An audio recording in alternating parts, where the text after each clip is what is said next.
بسم اللہ الرحمن الرحیم۔ آج آپ کے ساتھ شیئر کروں گی محبت کے ایک لازوال داستان جو مرنے کے بعد بھی اپنی محبوبہ سے ملنے آتا تھا۔ آج جمعرات تھی اور میں اس شوق میں جاگ رہا تھا کہ آج بتی کو اپنی آنکھوں سے دیکھوں گا۔ یہ بتی یعنی لالٹین ہر جمعرات کو ایک مخصوص طرف سے آتی تھی اور مخصوص جگہ گھوم پھر کے چلی جاتی تھی۔ گاؤں کے لوگ اسے بتی کے نام سے پہچانتے تھے اور پتہ نہیں کب سے لوگ یہ دیکھتے آ رہے تھے۔ کئی دفعہ کچھ منچلوں نے اس کا پیچھا کر کے اسے پکڑنے کی کوشش کی مگر بے سود۔ وہ تو گویا چھلاوا تھا، ابھی یہاں تو ابھی وہاں۔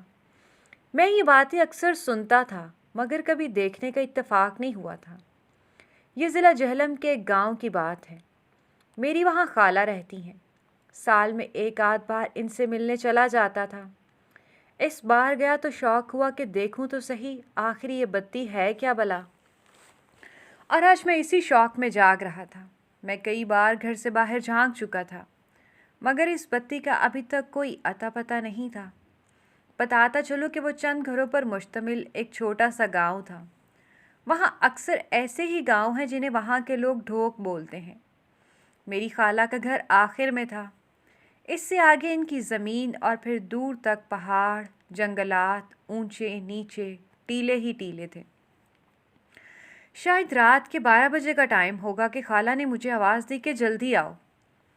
میں نے جلدی سے جوتے پہنے اور دیوار کے پاس جا کے کھڑا ہوا۔ انہوں نے ایک طرف اشارہ کیا، وہ دیکھو بتی آ رہی ہے۔ فوراً تو مجھے کچھ نظر نہیں آیا۔ غور کیا تو کیا دیکھتا ہوں کہ یوں لگ رہا تھا جیسے پہاڑ سے کوئی آدمی ہاتھ میں لالٹین لیے اتر رہا ہے۔ پہاڑ کوئی نصف کلومیٹر دور تھا ہم سے۔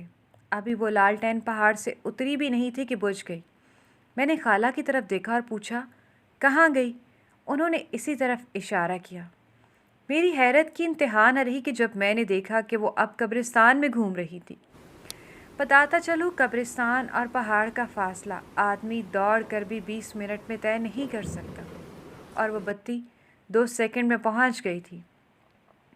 میں نے اب اس بتی پہ نظریں جما لی تھیں۔ وہ قبرستان میں گھوم رہی تھی۔ اس نے ایک چکر لگایا اور پھر بند ہو گئی۔ میں بھی اسی طرف ہی دیکھ رہا تھا کہ وہ ہم سے کچھ فاصلے پہ آن ہوئی اور راستے میں ایک کنواں پڑتا تھا، اس پہ آ رکی۔ کچھ دیر وہ وہاں گھومتی رہی جیسے کچھ تلاش کر رہی ہو یا کسی کا انتظار ہو۔ کچھ دیر وہاں پھرنے کے بعد وہ اس طرف چلی گئی جہاں کبھی تقسیم سے پہلے شمشان گھاٹ ہوا کرتا تھا۔ وہاں آج بھی شمشان گھاٹ کی کچھ نشانیاں موجود ہیں۔ میں نظریں چھپکانا بالکل بھول چکا تھا۔ حیرت کی بات تو یہ تھی نہ کوئی جسم نظر آتا تھا نہ سایہ۔ یوں لگتا تھا لالٹین گویا ہوا میں معلق ہے۔ بس کافی دیر وہ شمشان گھاٹ کے ارد گرد پھرتی رہی، کچھ دیر ایک جگہ ٹکی رہی اور پھر ویسے ہی واپس ہو لی جیسے آئی تھی۔ پہلے کنویں پہ پہنچی، پھر قبرستان کے قریب سے گزرتی واپس پہاڑ کی طرف چلی گئی، اور جیسے منٹوں کا سفر اس نے آتے ہوئے سیکنڈوں میں طے کیا تھا، جاتے ہوئے بھی ویسے ہی پلک جھپکتے پہاڑ پر پہنچ گئی تھی۔ وہ لالٹین پہاڑ کی طرف چلتی گئی اور پھر غائب ہو گئی، شاید دوسری طرف اتر گئی تھی۔ محمد افضل اسی گاؤں کا رہنے والا تھا۔ اس کے باپ دادا کو جو زمین الاٹ ہوئی تھی، اس کا کچھ حصہ قبرستان کے بالکل قریب تھا۔ وہاں اونچے نیچے مٹی کے ٹیلے تھے۔ کاشت کے قابل نہیں تھی۔ اس کے بیٹوں نے مشورہ دیا یہ کاشت کے قابل تو ہے نہیں، 3 اطراف تو قدرتی ٹیلے ہیں، کیوں نہ یہ جگہ صاف ہے اس طرف بھی بند باندھ کر اس کو ایک چھوٹے سے ڈیم میں تبدیل کر کے اس میں مچھلی فارم بنا دیا جائے۔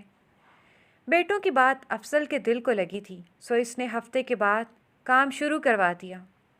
افضل اور اس کا بیٹا ایک قریبی بورڈ کے درخت کے نیچے چارپائی ڈالے بیٹھے تھے اور ایک ایکسیویٹر اپنا کام کر رہی تھی۔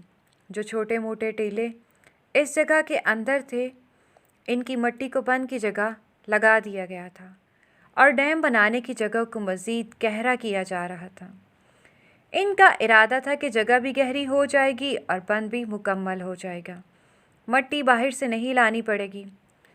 3:30 کا وقت ہوگا کہ ایکسیویٹر اور اس کا ہیلپر